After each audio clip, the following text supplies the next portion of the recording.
Hello everyone, today we talk about new settlements, rural mobility and renewal of work contracts in 12th and 13th century Italy.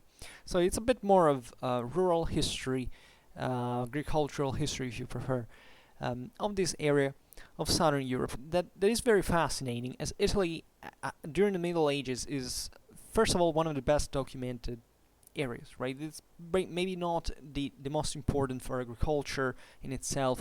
I'd say France is, right? France is really like the big, like not just during the Middle Ages, right? Um, but also in modern times, as you know, before industrialization, these major agricultural centers.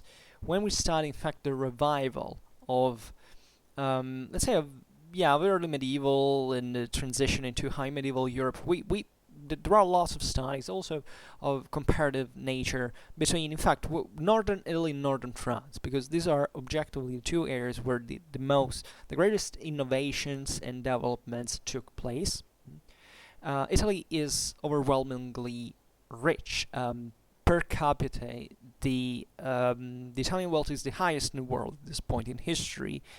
So it's very important to look at the distribution of wealth, also in the measurement how it transformed the working contracts in this area, in areas that were different, like France, that probably at this point was arguably like in absolute terms wealthier than Italy, like it had more, let's say better, richer than Italy, like it had more resources under the control, especially, and if you consider the French monarchy in its development in the 13th century, you have this big picture. So at that point, you study what concerns fundamentally this macro management of those resources. I don't know where I was going with this, but still, I think that the concept was stressing. Of course, the fact that France was instead largely feudal, right? Southern Gaul, southern France, Occitania, you could say, was actually pretty similar to Italy. There is a lot of resemblance since the ancient times. Eventually, in the 13th century, that area is progressively incorporated into the French kingdom and transformed also socioeconomically accordingly. There is obviously, these are major historiographical topics we're not going to cover.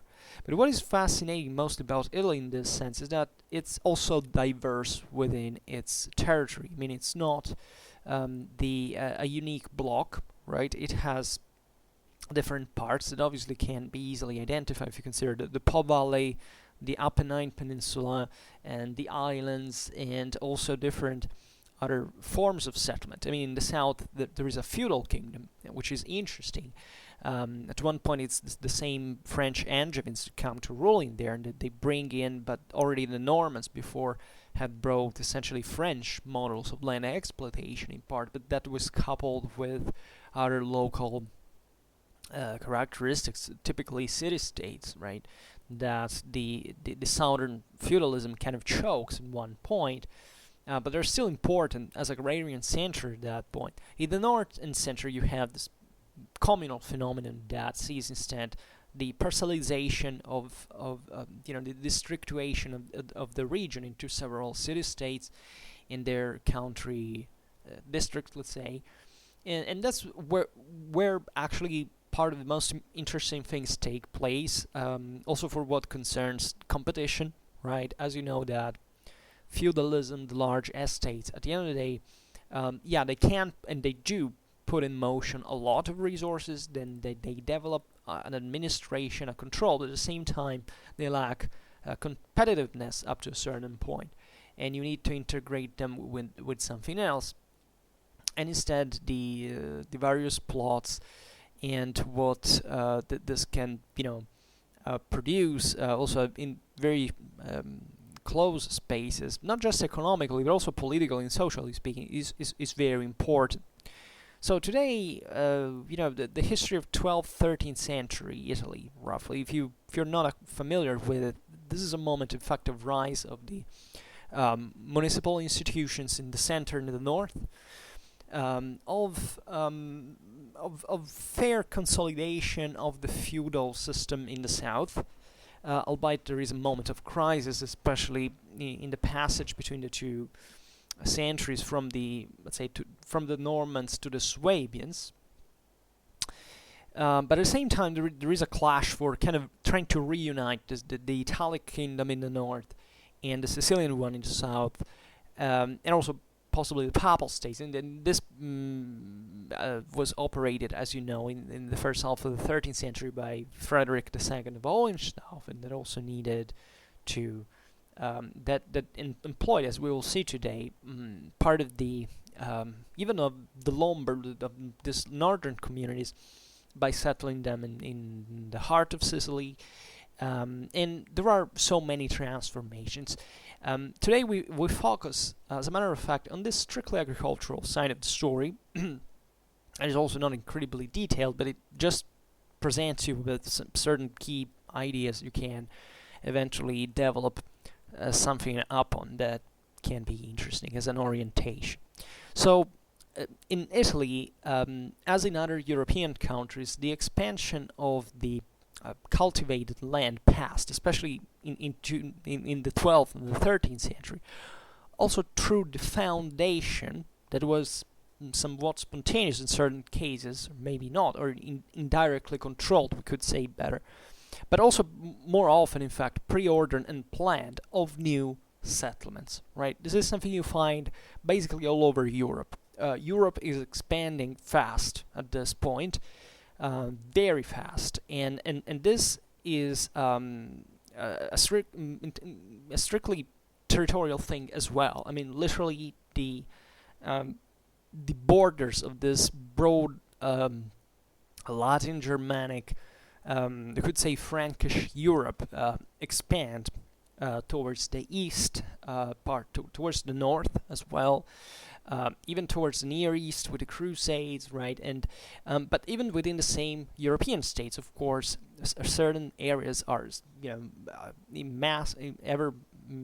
more massively deforested and expanded and transformed into arable land, right? And that was very important because these are long cycles, if you want, but they for those times were quite fast, and a huge amount of energies and resources were invested into this process. As we said in several videos we made about this phase of expansion, there wasn't anything strictly progressive as we see it in it. Like the myth that at this point Europe was doing better in terms of crop rates and agricultural technology is largely a myth, right? There was a quantitative development of agriculture, probably caused by the necessity of feeding more people, possibly because of a general bettering of living condition, maybe some climatic warming, and the decrease of child mortality, therefore more mouths to feed. So it was actually a pretty dramatic moment, right? This was a moment of expansion rather than just growth. That is especially true for the West of Europe, but it's dictated by these dramatic necessities, and together with this development emerge also wars, more conflicts for sure, and devastations and structural and even cyclical troubles in this sense, because all these systems are very complicated. They start becoming interdependent, also in trade traffics. As you know, at the end of the 13th century, there is the contraction of this system. In 14th, the big crack. Today, we won't be looking at that, but just for setting the whole thing straight in terms of how we should be prepared to interpret this more broadly. So, in Italy, these new settlements take the form of villas and new burgs that are characterized, depending on the places and the circumstances, sometimes by a clearly rural physiognomy, or sometimes as well with prevalently urban traits, right? And they were created, many of them were created actually in the in northern Italy, in the Po Valley. A bit less in central Italy and in the south. And this mostly occurred thanks to the initiative of the city communes, right, to city states of the north.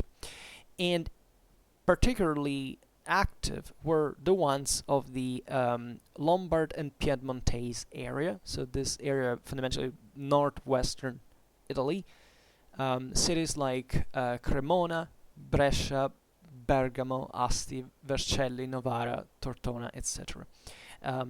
This was an important area, in the history of Italy. The Eastern Po Valley had objectively been different. It was somewhat more feudal in character, slightly less urbanized, especially the more you got towards the east, towards Germany and the Slavic lands. And this western part was an important one, and in fact historically would also grow into the some of the wealthiest areas, actually. Later would see even industrialization. So these are long routes, and the origins of that can be traced into the Longobards kingdom, like in the idea that this Po Valley was somewhat revived economically and demographically by the Longobards migration, establishment of a kingdom within the valley itself, and in the survival of these important cities that here we don't find, because these are kind of smaller, right? But if you talk about Milan or Pavia, for example, had been capitals of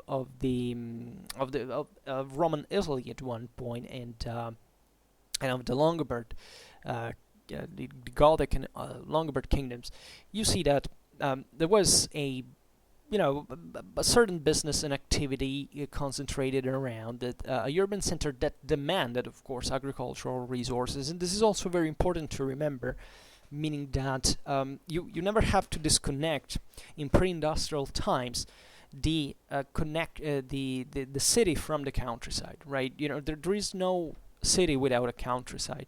The cities do not have the capacity of sustaining themselves with infrastructures and industries and whatever without the support of the countryside. Right? In the post-industrial phase, in industrial times, you can't have that, right? And that's why today we live in the West, mostly in cities rather than the countryside, right? At the time, it wasn't possible. Production was very different, and even when we look at such prosperous centers like the Italian ones, the Italian communes and city-states of the low Middle Ages, we have to always look at what the relation with the countryside really was about, because that tells you really a lot. And that thing I was saying before about the districtuation of these lands is also very important, because all these cities generally were kind of enemy in general. The concept is that they could raid each other's district pretty easily, so there was all a care and a business and an activity, political military activity, revolving the protection of the countryside and dictating all this strategic balance here that we'll partly also discuss now. So the great protagonists of these new foundations are the communes, right? But sometimes you even find ecclesiastical or lay lords doing this. Italy, yes, has a kind of a weak feudalism in the north and in the center, but the feudal element still exists. The great ecclesiastical and lay lordships do exist, and they will keep developing by a certain degree next to the communes. And then also operate such works. Talking about these foundations, we're talking essentially about ex novo settlements, right? Albeit, of course, there were also cases in which the demic empowering of and the urbanistic restructuration of certain centers that were declining, however, some small consistency had a play into this. Like there were pre-existing settlements that were reinforced or reframed into a broader system of production and whatever. There were also some relocations, the transfer from one place to another, that was usually close, of entire communities. We can, for example, look in Italy in the case of these two places of Biella and Sarzana. That one is in the northwest, the other is between Liguria and Tuscany. And here we are around the 60s of the 12th century.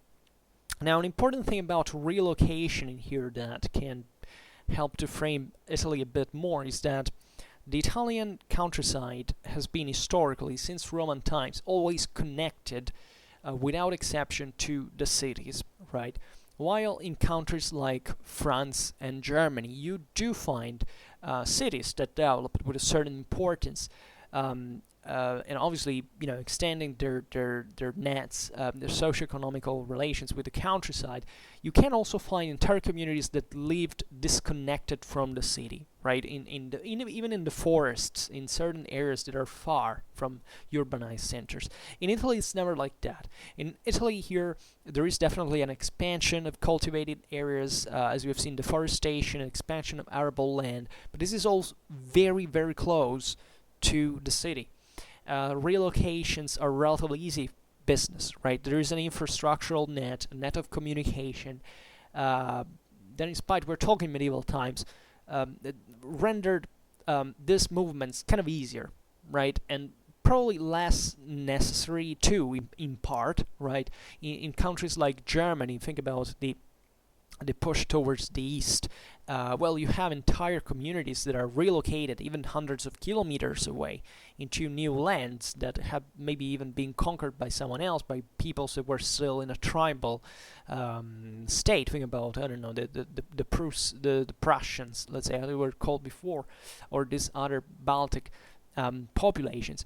In these areas, it's all very different. It's mostly a movement within a community that already exists largely, and even though these are new centers that are found, that they still exist within a broader frame that has a important meaning overall, and that obviously influenced this also the typology of these foundations. Then, of course, there is no doubt that this phenomenon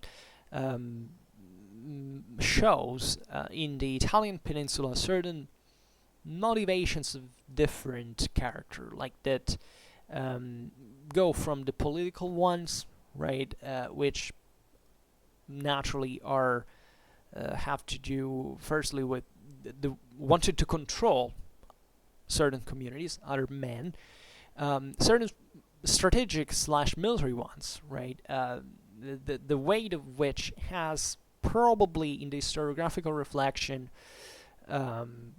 overvalued, albeit I'm not very convinced of this, because you have to think that there is a debate on the that starts back from many years of Europe, including Italy, on defining the strategic character of new settlements, right? This idea that encapsulation, for example, was mainly a military thing, has been in partly addressed poorly, right? From one side, we do know that actually encapsulation in Europe emerged from reasons that were not really an incumbent military threat. This is a very hard to die myth that historiographically has been debunked by some of the most prominent scholars in these topics, even about Toubert for the region of Rome. But there are many others. So the threat of the external invasion in many cases had nothing to do with why castles were built locally. It was mostly an internal thing for, in fact, extending their power and dominating. But in this sense as well, somebody said, certain of these castles were not strategic because they were sometimes built, and here we're talking about castles that could be even a moat and bailey, right? Not walls like, of course, in the 12th and 13th century, things were changing. There were more, more stone walls, more solid structures. In Italy, there is an increase of this specifically because there is more resources available. There are also infrastructures that somewhat facilitate larger constructions, albeit there's not really a monarchy that can plan at least in the center and the north, a true, a massive investment, or at least so often, like if it happened in France or England, for example. But nevertheless, my idea is, because these castles were built sometimes and literally sold. I mean, there were people who made a living by building castles and selling them, right? Which is very interesting, because in other parts of Europe and in other regions, you find usually the local lord building its own castle. And naturally, this happens in Italy too.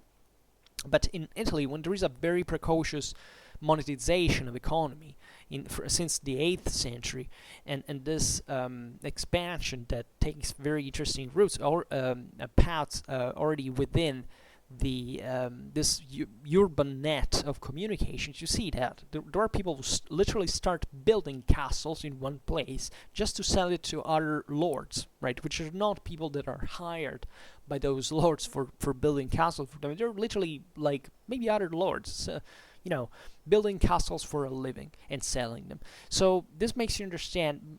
This has led some scholars to say, oh well, so those aren't technically strategic castles, because they're not built with the intention to, let's say, manage the military resources in function of these fortresses, right? And that dictated their building in a certain location or whatever. This is a bit of a lazy way of thinking, in my opinion, because it is true, of course, that as we were saying here, the direct military threat is somewhat not feasible, but not visible in this case. But the concept is that a castle is a castle, right? It is true. Some of them maybe were built from farms and other buildings that they developed, they fortified, because there was kind of endemic warfare in general between these areas, as we've seen. So that would be normal, like in a society that we would deem to be highly militarized, because the medieval society has been seen partly like this, but it's substantially still a matter of interpretation, in the sense. Of course, every castle has its own military function, right? That's what you build it for. Even if it's more a warehouse than I don't know, it has garrisons, etc. Well, the strategic function of that building is kind of filled in part when it's used, right? So it can vary, and we don't have to be specifically dogmatic about this, because the political reality was so unstable, that the concept here is, how can you even say that at one point a castle is built, right, just maybe because there is no need of that from a broader chain of military relations, right? It's gonna fit in two of them at one point. And of course there are castles that were more strictly military. They were built by lords who had lots of lands, that had lots of other castles, by the way, because here castles are really a lot, right? I know in each one of these city districts you could find even up to, I don't know, tens and tens of castles, and of course they could be sometimes kind of small things. Others were larger, others were more evidently strategic by a certain degree. But also in there you can't come to question this, also because this is a kind of an old time. It's not that we know literally everything was going on, we can understand all the various realities. It depends, and we have to study every single case by in determining what was coming to be. Talking about other reasons, there were strictly economical reasons as well, that were tied, for example, to the expansion of agricultural practice, therefore but stocking the products and protecting them, and having someone living in there to guard them, and the also commercial needs, right? Controlling the viability of one area, of one road, of one bridge, right? The foundation also of burghs with market rights. These are all reasons for which these settlements could be born. It's also equally clear that even when one purpose or the other prevails, still the reasons remain almost always they always coexist, right? Giving life according to circumstances to certain convergences, let's say, more or less complex and let's say pressing, depending on the various needs that were present at the moment. It's important here to point out, however, how many were the various situations in which the same exact push for colonization and the creation of this arable lands and these new lands that were created for culture was indicated by the sources as dominant. This is the case of the village of Palu that was built by the commune of Verona in the years 1194-1199 in order to widen the arable land and to let's say facilitate the replenishment of the urban market, or even the one of Villafranca in the Veronese area, or even at the very end of the 12th century as well.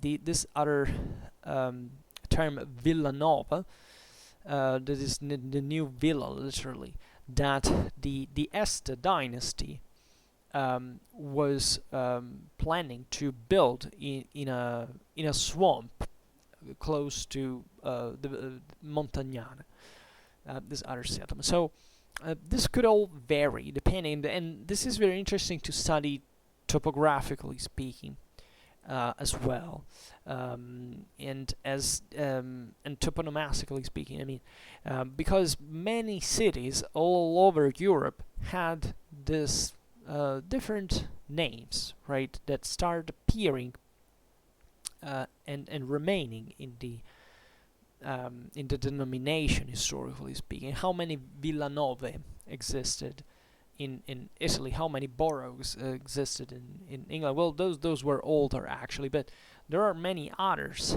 in France, in Germany, that you can't trace back because they're specifically about the time, that phase of expansion, right? That they bear the memory of this. Even for the Tuscan and Umbrian foundations that happened somewhat later, we do not lack the evidence of reasons that are substantially economical agrarian, right?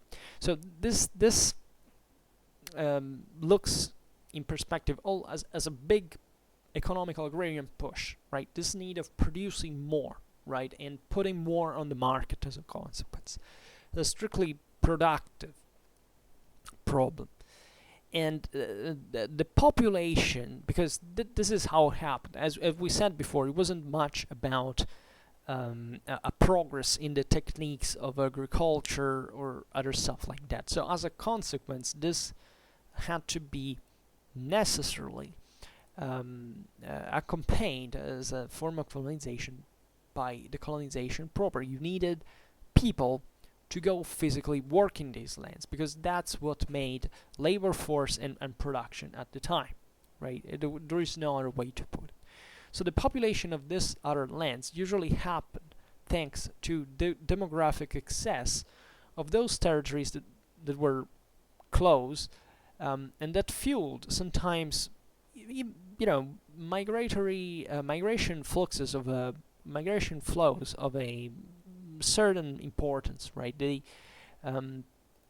also in here, if you think about the growth of Italian cities at the same time, It was amazing, and much of this, however, wasn't happening because there was a higher birth rate. It was happening rather because there were lots of peasants who were abandoning the countryside to go live into the city, even if that happened chiefly for other dynamics. But sometimes it was really, an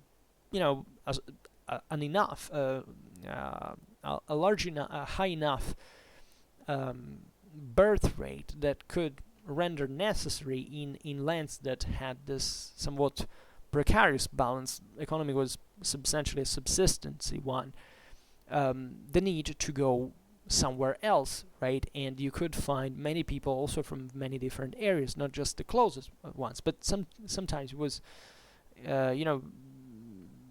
easily coming from the same closer territories, because this growth is experienced basically everywhere at this time. So it's not difficult to far very wide to find to go very far in order to find someone to call to go occupying those lands, to colonize those lands.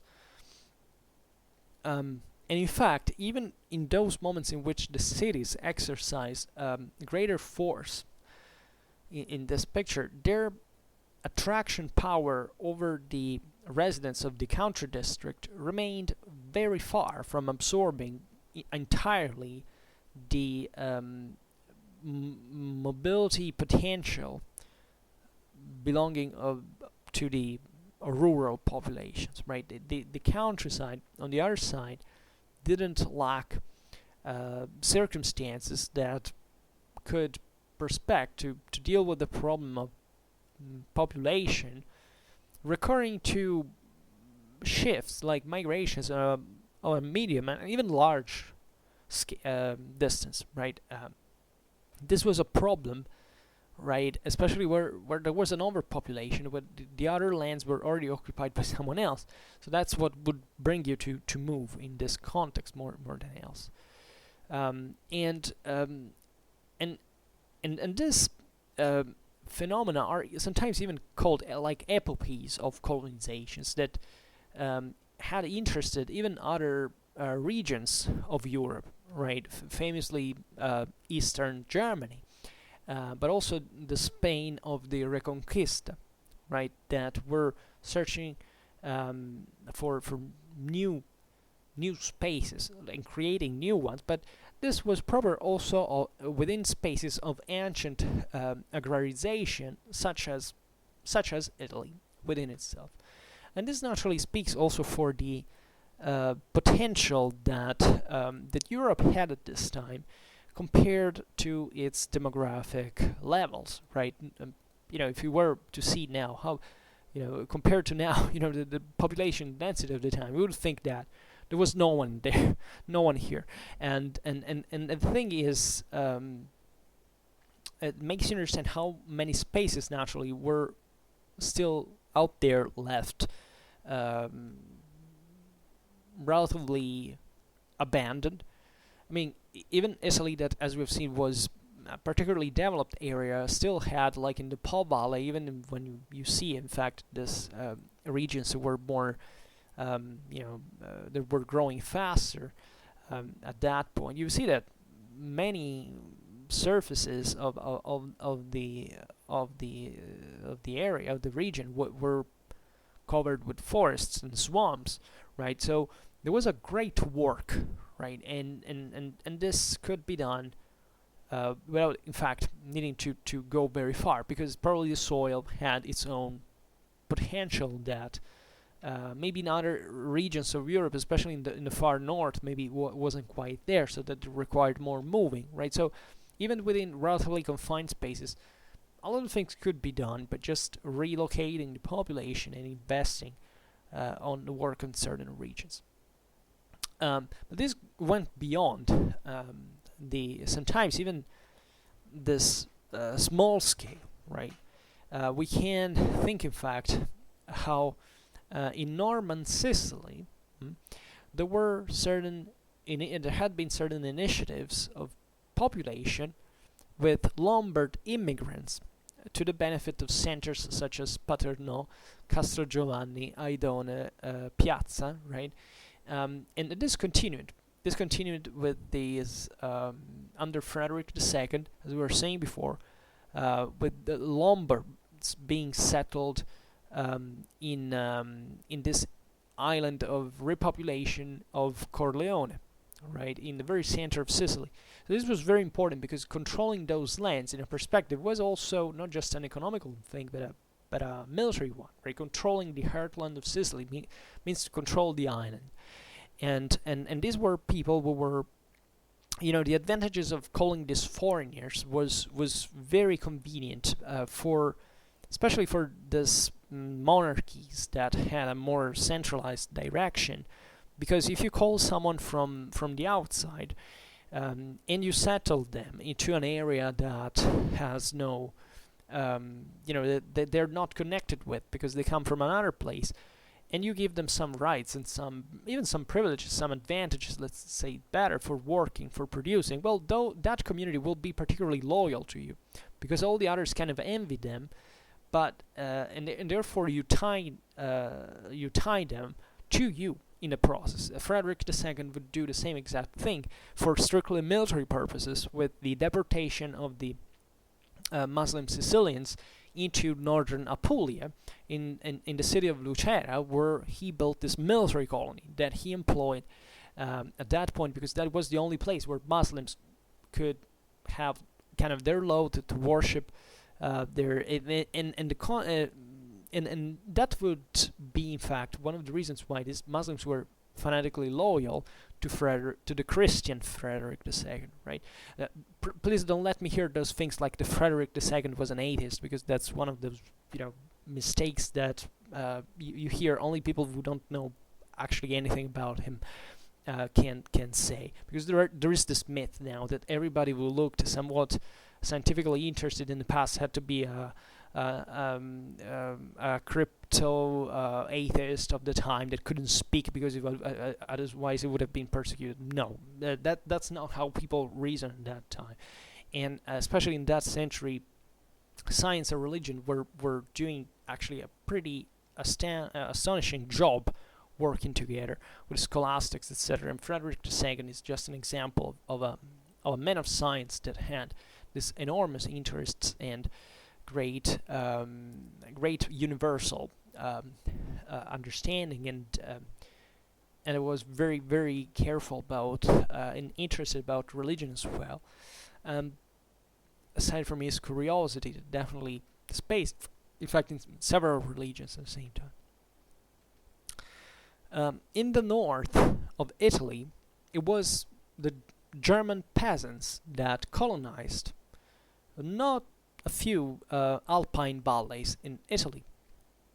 And during the late 13th century, the mountains close to, in the Trevisan Mark, essentially, were colonized by Germans too. You can easily find in France similar things. You can't find Vendéens and Bretons that flowed into these territories of the Garonne and the Dordogne in southwest of France, right? Because those were peoples that were also kind of poorer, right? Like the Germans compared to northern Italy, or the Bretons compared to Aquitaine, right? In France, that wanted to make more money to have a better living that they had in their homeland, started cultivating these spaces that were there. Maybe they were snubbed by the locals, but maybe this was essentially incentivized by the same locals to make come people to work there, to make a working force and paying taxes and even serving in the army. Because let's remember that at this point, cultivating a settlement, creating one, it's also a matter of jurisdiction. Who does that land belong to? That's a big deal, because you hear that all Europe is under jurisdiction of some power, so you have to pay taxes to that power. That power can coerce you to go in the army, And it's quite a big deal if this labor force increases in an area, because it's at this point even the quickest way to make money and to work, like to grow as a power. So these fluxes were actually demanded, they were facilitated, they were requested, right? And this is something which that is often overlooked, how immigration at the time was highly required in this scale, how people were willing to move, how effectively life was simpler at the point. It was easier to change to place of living and to start another living somewhere else. This is something that for us now it's becoming complicated to understand, because we live in societies they're very highly structured, right? But even when we think about current immigration, well, why do people move so easily? Well, because probably they don't have much to lose either, if not their life, or maybe they have all to earn from going to live in a place that is wealthier, where they can find job, where that's better than the life that they've done up to that they've had up to that point where they came from. So this is not just an economical thing. There are powers that in fact need people politically, militarily, right? And they need to make them come. And at this point, albeit Europe is definitely growing a lot, also demographically speaking, still demographic resources are not cheap. Like, they are important. They are not so easily replaceable. This is still a world in which, if there is a major military expedition and, you're defeated in battle and you lose an army, you lose fundamentally maybe a generation of your work as a city, as a district, right? So you need to replenish your resources fast. And we can't stress enough in here how competitive, how brutal, how violent this system was, right? And how behind this forces moving, there is not just a peaceful peasantry doing, let's move, go. No, here there is a frenetic activity. Basically, from all the strata of the population, and that all have interest in their own regard. So, if what else can we say? The geographical mobility in general accompanied this phase of major demographic increase, and it was at all not disjuncted in the countryside from the movements of a more or less pronounced social economical frame, depending on the various contexts.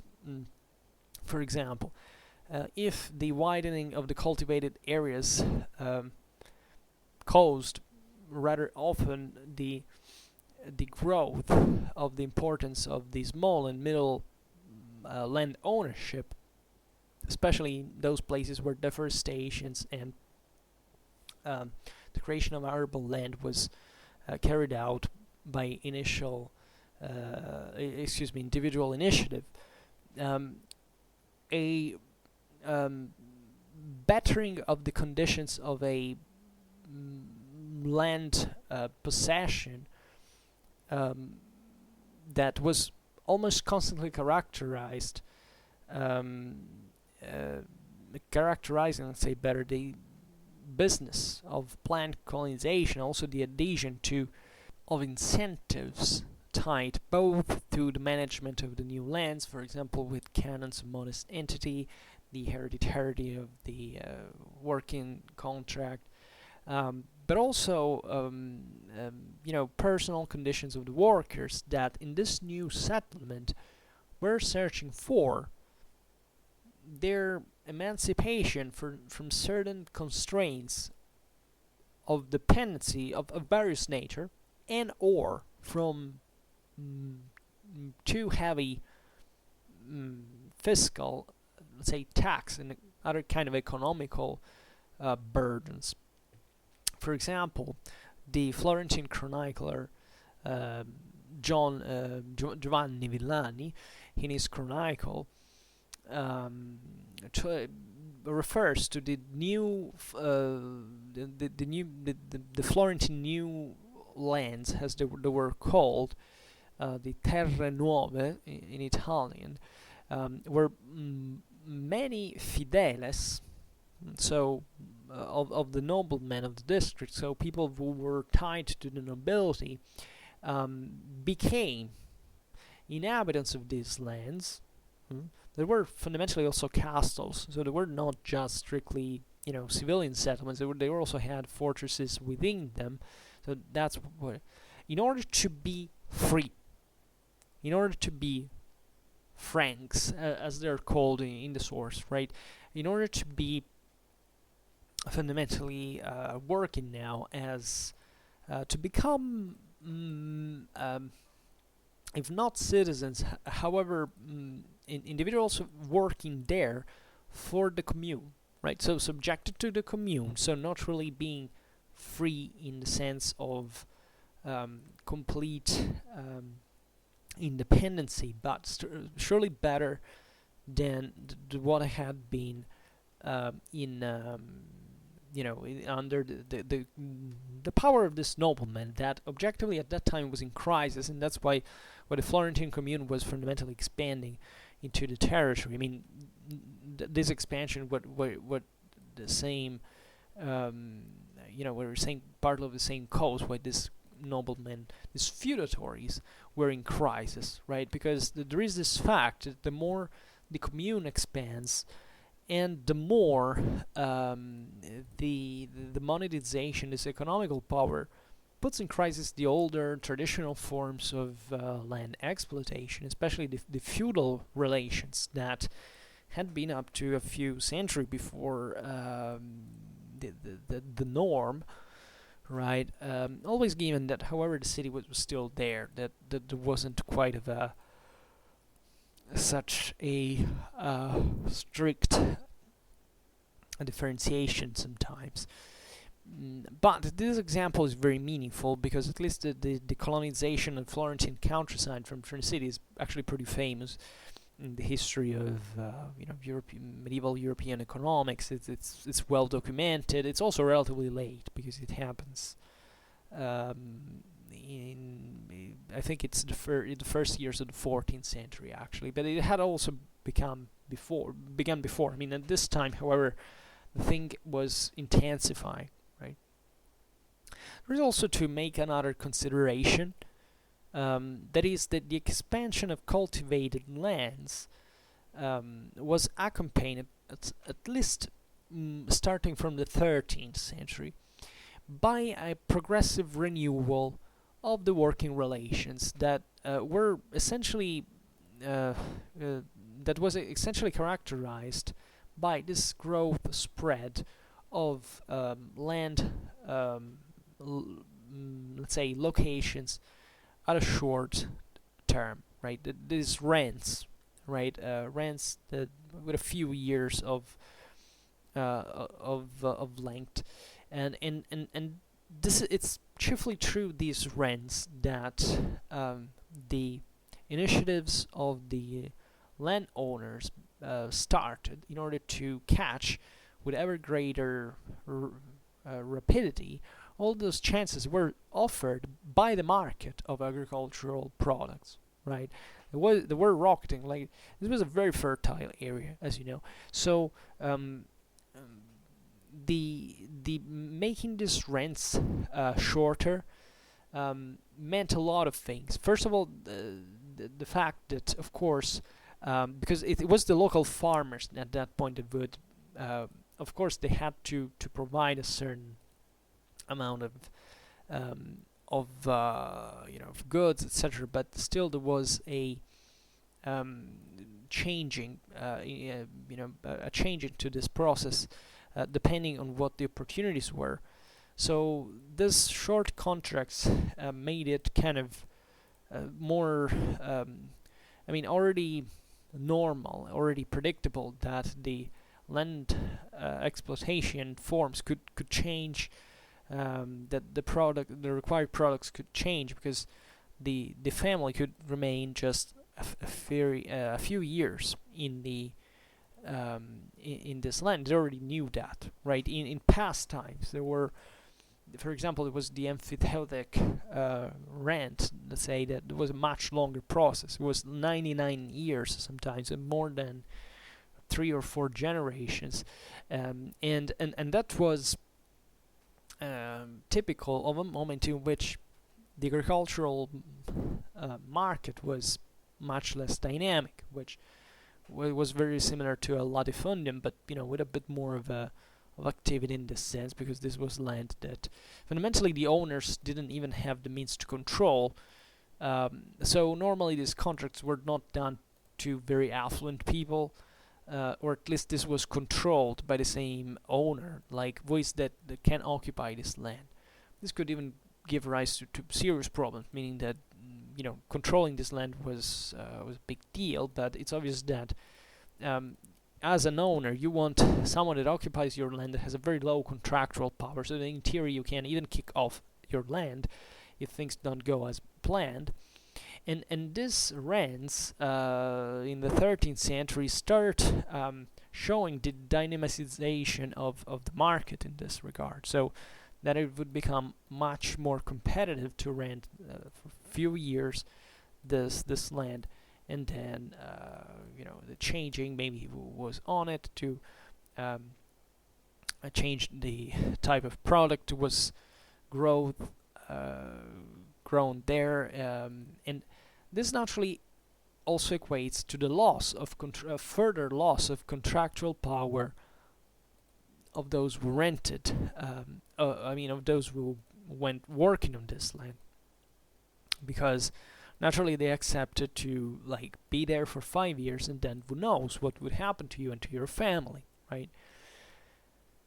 So, but this paradoxically was, however, an engine for further economical development. I mean, it wasn't all that negative. This was corresponding to an economical growth as well, and of course there were classes that were paying for this, but at the same time the broader society was expanding, and this was a proof of it. So for example,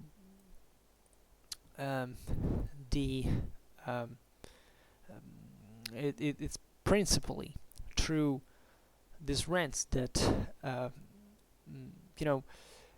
for example, let's make it's not difficult to read within this transformation and different attitude towards the agricultural practice in itself, right? So this stopped to be a fundamentally subsistential business, right? This was looking at the commercial and speculative potential of agriculture, right? And obviously a longer contract and the immobilism that derived from it could not be reconciled with it anymore. So within the new agrarian pacts, we can definitely talk about the one of sharecropping, about which we also made a video. I think it's essentially exactly about, and obviously about Italy. It was the path opener in this sense. The sharecropping remained typical of certain of the local economy for centuries, right? There were other regional ones, for example, the aggiustment, so-called, or società in Italian, that has to do with the entrusting of animals from the side of an owner to a breeder, to a farmer that takes care of these animals. And of course, sharecropping, right? From the last ones, would you know you would have evolved a economical system that would actually change deeply and for a long time the peasant civilization of central Italy, especially. These forms of adjustment of sharecropping spread chiefly in Tuscany, and even more particularly into the Florentine and Sienese countryside. Um, During the let's say, from the mid 13th century, we can say, and affirmating eventually also in other neighboring lands such as Umbria and the Marches, right?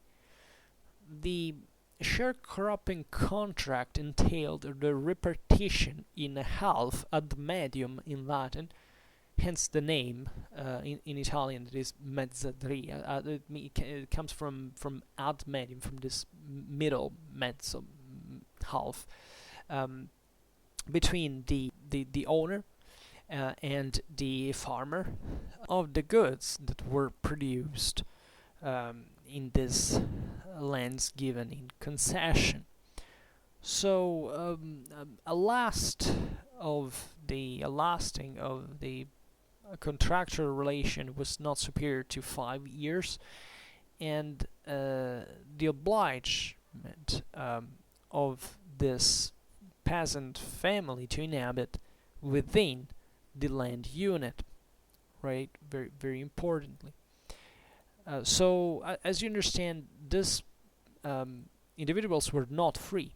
I mean, they were tied to the land for that specific time, and they had to provide that share of products, right? That was also sometimes, not just in terms of what you could produce, but of course a given amount that the owner required your production. So naturally, it was very, very tough in some ways, but this system evolved eventually, even not from the single farm, but also with certain grouping of farms.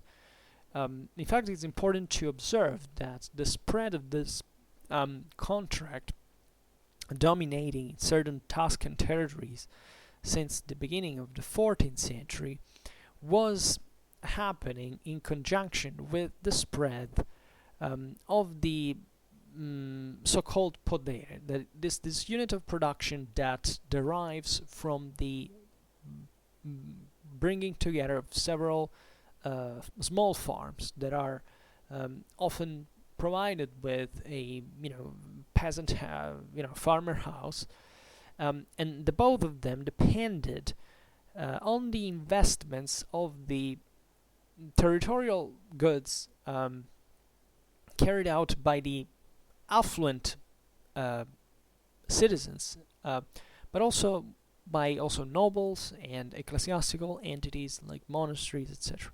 And such investments would have radically changed the productive order of several territories, also the profile of many landscapes, right?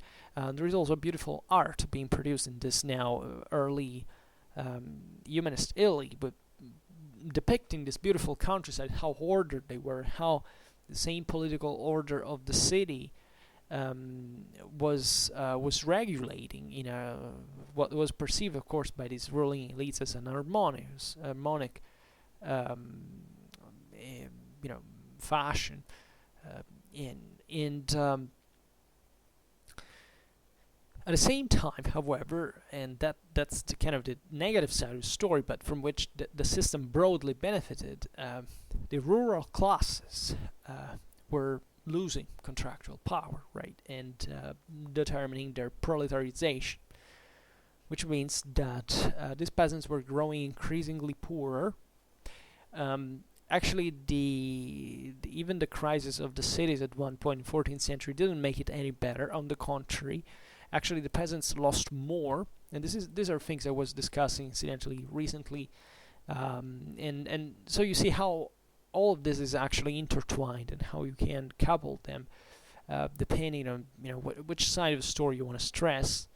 I'm personally convinced that, of course, when we look at this story, of course, we always have to be saying, okay, well, yeah, this was kind of a progress after all, but in terms of forms of land exploitation, etc. But what about, in fact, these peasants that lost a great part of their freedom in some way? Well, yeah, I know, and we can't hide this. We can't hide the fact that such changes brought to the to the impoverishment of several classes, etc. This is a trend.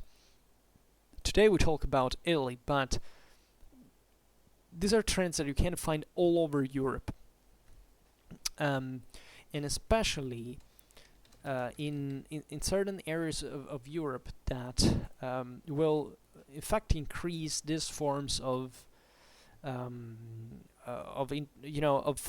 long-scale trade. Right, it's typical.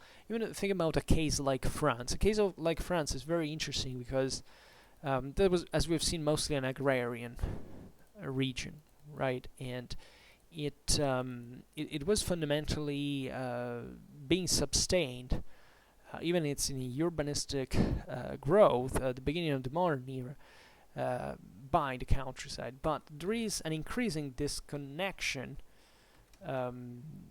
of the countryside by the cities in that period, a bit all over Europe, because of this greater trans-maritime trade that grows, and that at that point is made of not much of caring about what condition of countryside were, but about the broader commercial interaction.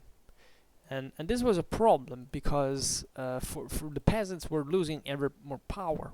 And this system was building basically an interaction by increasing the poverty of that world, and that's what you can interpret like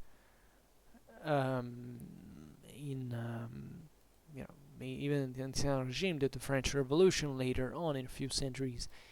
But there are things that bring inherently some form of stability and progress after all, right? It's dangerous to talk about progress in the first place when interpreting history, because that sounds objectively like a justification of what happened, but we can't deny that today we live better than these people did, also passing through this. And you could say, oh well, because there are still people in the world that are fundamentally working for you to be in the way you do. Well, it's partly true as well, but it's not completely true. As a matter of fact, I don't think it's entirely true at all, right? That it's even largely true. Sorry. This is, of course, my opinion. One day maybe I will explain myself better, but let's say that the moralistic approach of saying, oh well, history was sacked because it could have gone in another way. Well, there are things that failed and were wrong and were destroyed. These things were so widespread that doesn't make them better. But at the same time, that brought a bettering to the whole community at one point, and also through the work of these people, which is even more interesting if you think about it, because if this had just brought to impoverishment, you would say, okay, well, it was wrong, it failed, whatever, we get rid of it altogether. No, these forms of land exploitation brought to a great dynamism in many ways. I mean, in that case, we talk about Tuscany in 14th century, 15th century. Well, sharecropping was so widespread. Well, Tuscany was the hub of the Renaissance, of what we conceive culturally, artistically as modern Europe. So the idea is, let's look at these systems, because they're not just randomly developing in this way, in parallel with certain transformations of society. So yeah, I think it's probably the most important thing.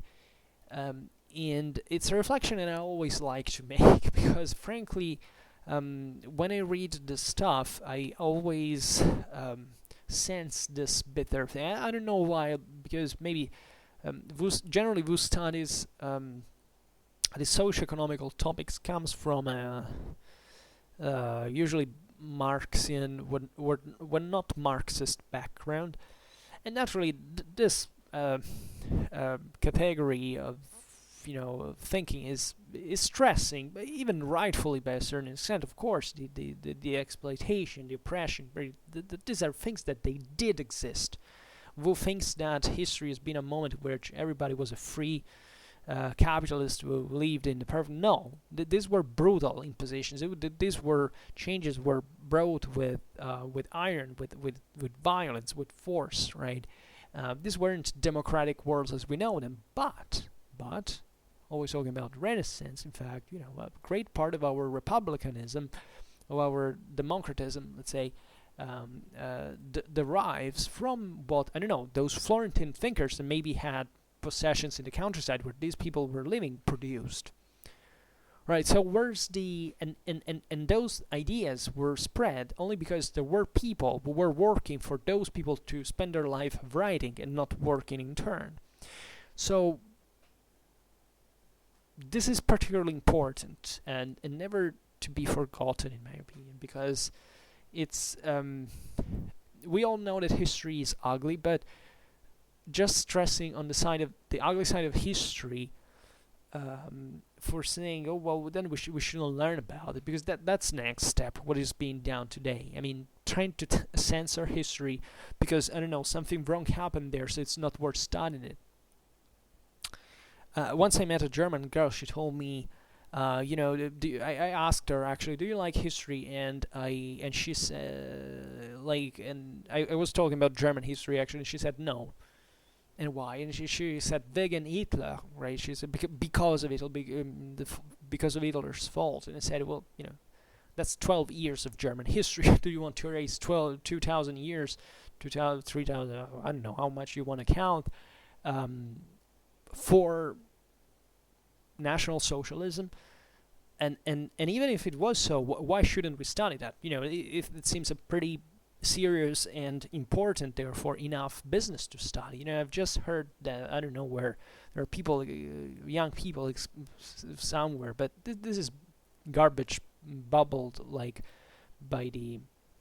inflated by the media, I suspect. They don't want to study World War II because they feel depressed by it. They feel anxious because of it. What the hell, what have we arrived to, at the point that you can't even decide whether you should learn history or not, as if this wasn't a moral duty. If you don't study World War II, you can't even recognize what large part of what our today's democracy or rights or culture is about. If you don't study that, you're just basically a less useful person. And that's what at the end of the day boils down to. Studying history makes people more functional, more intelligent, more aware politically, civically, and much more than that. And only who doesn't know history can think that history. I mean, we could even do without history. No, you can't. You can't. And I must say, history is a big mind opener. It's not just anecdotal. Many people who like history, but maybe don't even. I mean, they don't care much about it. At the end of the day, they say they recognize history is important, but just to to do very limited stuff. Fundamentally, they don't see the depth of it. When you expand a little bit more, you start realizing how concretely history is useful. It can be easily equated to, if you study history, you can do as much, positive impact in society as you study physics or you study, I don't know, medicine. I mean, you can't really change. You can do better. It's a great fluidifier, but that's something that can, I don't know, even studying philosophy or languages can do, right? But even mathematics or whatever subject. I mean, so studying is always widening your mind, and history has the advantage of presenting you with a with the absence of a true method. I mean, aside from the strictly historical method, the question is, there is so much in history that you have to find your own center of gravity. You have to find your own standpoint to start learning it. And that entails automatically your own responsibility, your own commitment. It's not just a passive, manualistic thing you can learn from a series of instructions. That's something you have to make your brain work for understanding. And that's a big deal, right? It's not simple. It's not easy. And it takes a lot, but really a lot. So, aside from this, I think today we said something. Nothing probably terrifically important. Like, it is important actually, but I know that you maybe don't. You like more about when I talk about Byzantine history than when I I don't know why. I must say, looking at the stats of my videos, Byzantine history videos get an overwhelming amount of views, much more than any other. I don't know why, honestly. And this, I'm fairly happy, and this is kind of a proof that I would like to use when people say, oh well, Byzantine history is neglected. Well, I don't think so. Actually, I think a lot of people like it and watch it, but these topics are less, are considered somewhat less, right? They I don't know why. I mean, I may imagine maybe rural history doesn't particularly excite you in some ways. I'm not an expert either. I personally don't know much about socioeconomics as such. I study mostly political, but military essentially matters. But this, as I often said in the past, this what I make fit into the medieval society playlist, right? So this medieval society videos, there are now are really many. There are almost 80, I think here. Like, I think they're very important, and you should couple your understanding of the Middle Ages under political military circumstances also with these, because they may not be. Yeah, this is the 81st, right? Video about medieval society, because it's that background at least that you need in order to understand everything about politics and war, right? And yeah, so I could add more, but okay, let's stop it here. Let's not exaggerate. I just hope that you enjoy this video. If you did, please share it, otherwise leave a like or subscribe to my channel if you're interested in my upcoming contents. And for now, I thank you heartily for listening to me. I wish you a nice time and see you next time. Bye.